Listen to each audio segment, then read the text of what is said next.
As far 22 is his age, isn't it? yes. Age 22, U.S. Marine, Lance Corporal, March 21st, 2003, Guatemala City. They claim to be, Vander E. Andrews, 36, U.S. Air Force Master Sergeant, October 10, 2001, Solon, Maine, killed in Afghanistan. Yeah. It's the same tours that we're doing right here.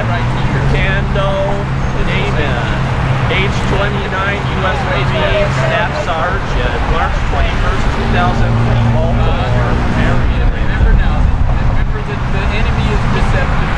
John Joseph Edmonds, age 20, U.S. Army Specialist, October 19, 2001, Cheyenne, Wyoming, killed in Afghanistan.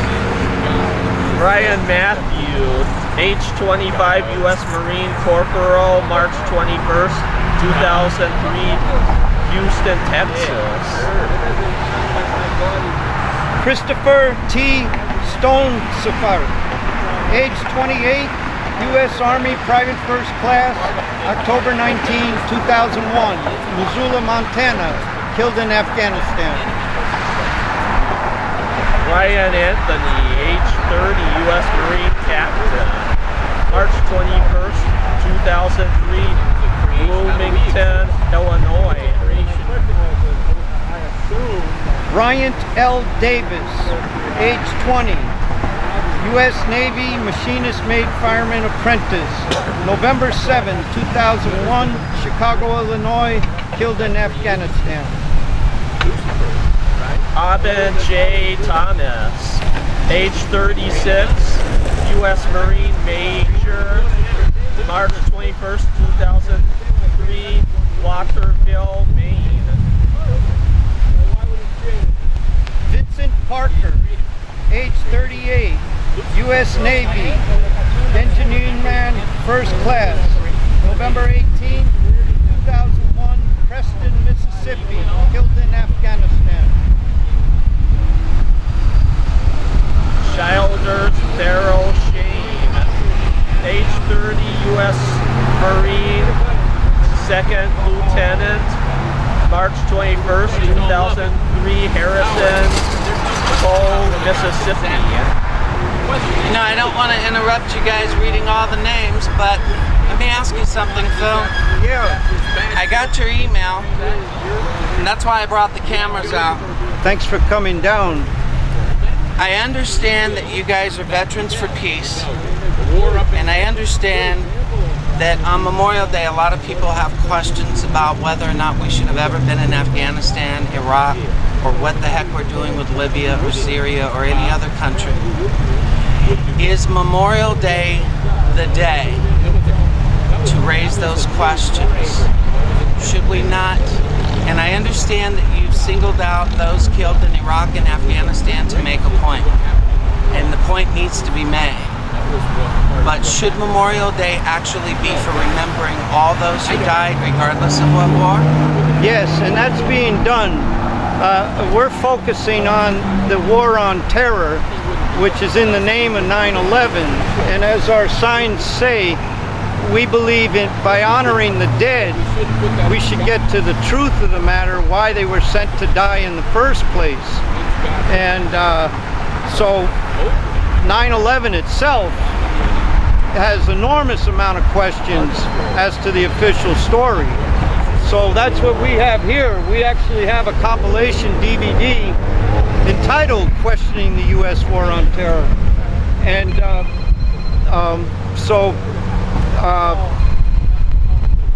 can you take that over there on the table? Thanks. So that's, we believe that these soldiers have died on a lie. And as Senator Mike Gravel said when he was running for president, he said the only thing worse than the soldiers dying in vain is for us to allow more soldiers to die in vain. And I believe, and so do a number of us, that if these soldiers actually were sent into combat to die, kill and be killed on a lie, they've died in vain. Until we bring the truth out and bring those truly responsible for their deaths to justice and try to prevent this from happening again. You know me. I have the utmost respect for you, but I have to ask this question. Yes. I understand that there's a lot of people that believes 9/11 was an inside job. Does taking such a position, and you would think they were all with Rolling Thunder in D.C., but they're not. No, some of them are still here. Yeah. And you would think that with taking that position on Memorial Day, you would have a lot of people trying to dismiss you. Yes, and that actually goes back to the quote that Hermann Goering made at the Nuremberg trials after World War II, the Nazi war crimes tribunals. And he said that basically that the people can always be brought to the bidding of the leaders. All you have to do is tell them they're being attacked and denounce the peacemakers as being unpatriotic. Denounce the peacemakers as being unpatriotic and putting them at risk. That's the gist of what he said. And I believe that's what has been able to, I mean, Vietnam was based on a lie. You know, the Gulf of Tonkin incident, all that's declassified. You know, it's just, and here we are again. We're in another war on terror. We've got roughly 6,700 U.S. troops dead on a lie.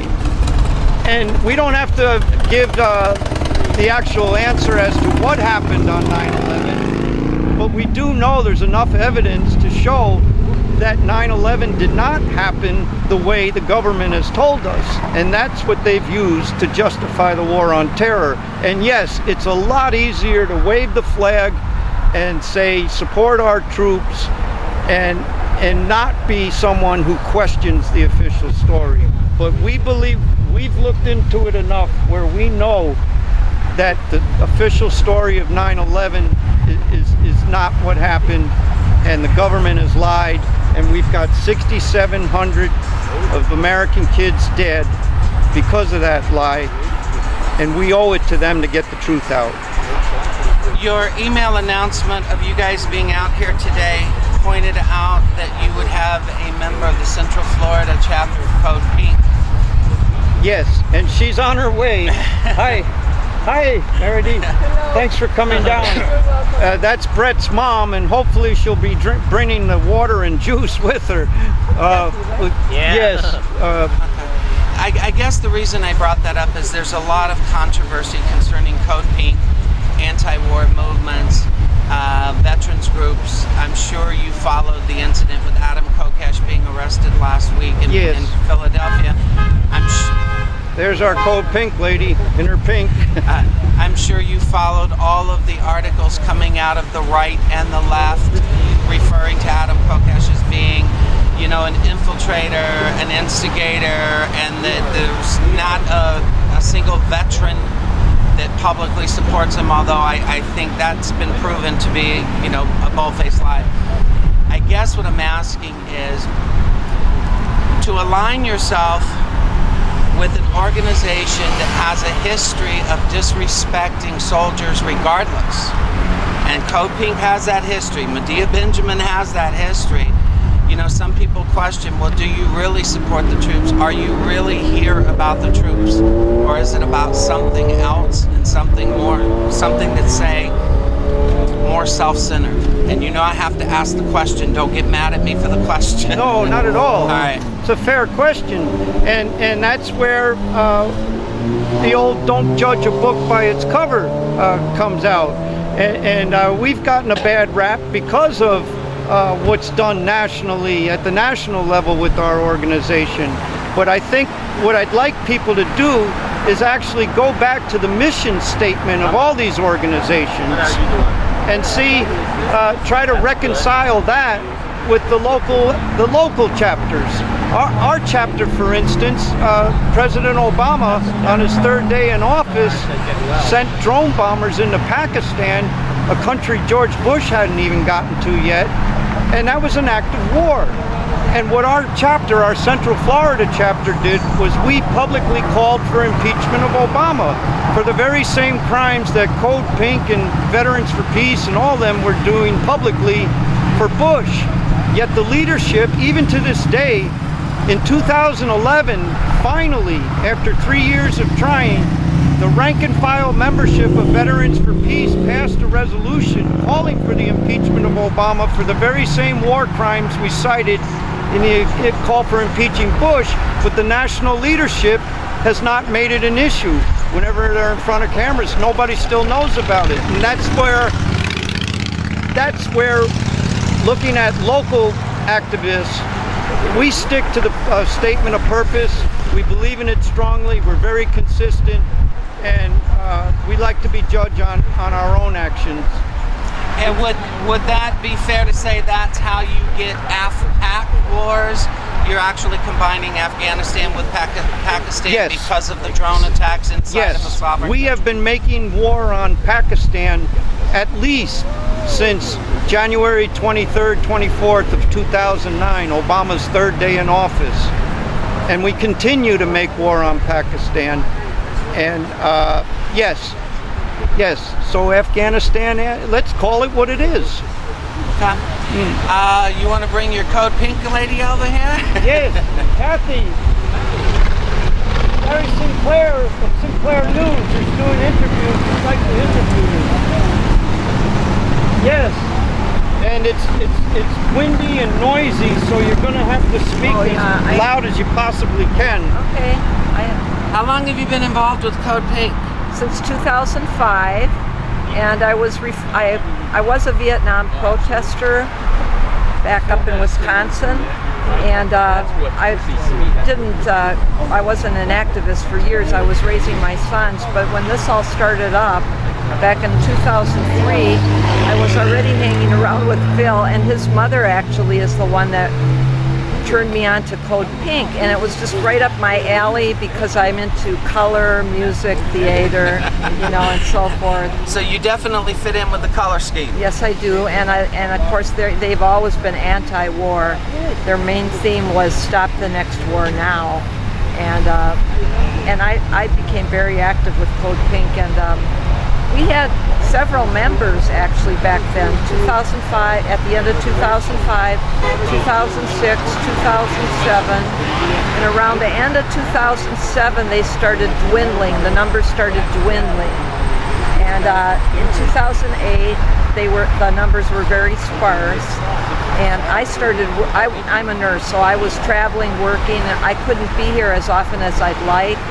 But I always supported Veterans for Peace, and so did my son Brett, and tried to help with the flyers anyway, and do whatever I can to help with the effort. But I couldn't always be on the corner.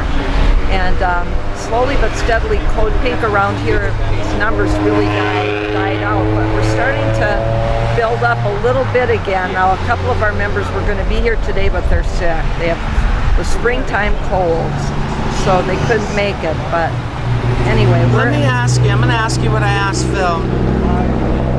On Memorial Day, when we're supposed to try to pay honor and remember those who gave the ultimate sacrifice. Right. Whether we agree with what conflict they died in, Right. I think we can all agree that we're not going to agree on whether or not we agreed with those conflicts. That's right. I think we can all agree that we do need to pay the ultimate respect and honor to those who gave that ultimate sacrifice. So I asked Phil, is Memorial Day the right day to bring out anti-war groups of any sort? Should we not save that for another day, maybe? Well, to me, every day is an anti-war day. Okay. Every day is a peace day.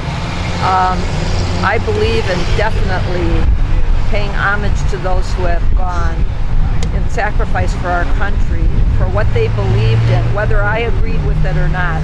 They gave the ultimate sacrifice, and I believe in paying all respect to people who have gone in that manner, and to those who are serving now. I have no argument with them. but I'm strictly a peace person. I believe there's other ways of solving things besides violence and war.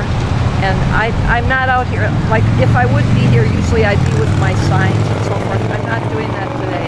It's more of a quiet homage to those who have gone before us, you know, and served and died. So. Well, I'm gonna pose that question in a different form, and it's not going to be directed at CodePink or any anti-war group. Okay. Do you think that maybe as a nation we have really gotten away from what the meaning of Memorial Day is altogether? Oh, because yes. it seems to me, and we published an article late last night or early this morning calling attention to the fact that most people don't know exactly what Memorial Day is or what it was set aside to signify or how it came about. Right. And if you ask them, whether it be young kids in school or even young adults up into their 30s, it's another 3-day weekend that they can get a deal on a washer or dryer and a big screen TV and maybe a new car or an extra day at the beach.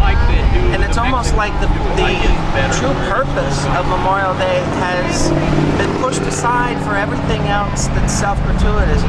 What do we do as a nation to get back to honoring those who did give the ultimate sacrifice? Well, I agree with that, and I just have to add, I think it goes into people, the other age groups, 40s, 50s, 60s, maybe not above that. Above that, they're more, you know, aware of what Memorial Day really stands for. But to everybody else, it's another day for cookouts, hamburgers, hot dogs on the grill, you know, and the beach and so forth. I agree. But as a nation, I believe, this is just for me, we just start with one. I start with myself, and I try to, by my example, by the way I live, by the way I am, try to promote what I believe. And I believe that this is a day where we should honor those who have sacrificed. And then I oftentimes will speak to I still work, I'm a nurse, I still work part-time. I'll speak to my coworkers about it. What does Memorial Day mean to you? And I don't try to force my opinions on theirs, but I'll say the real meaning of Memorial Day is to honor those who have sacrificed their lives for our country. And it's more or less it's an honor, it's an homage. We are silent on that day. We express moments of silence to think about those things. You know, I have to give you the utmost credit and respect. I've been around Medea Benjamin and others in CodePink trying to get them to talk on camera, and I will tell you they're not nearly as cooperative, respectful, nice, and open as you are, unless, of course, they get some big publicity behind it. I think some in CodePink might want to look at you and take some hints and examples on how to conduct themselves. That's a compliment. Thank you. Thank you. Just being myself. Thank you. All right. Bye-bye. Bye-bye.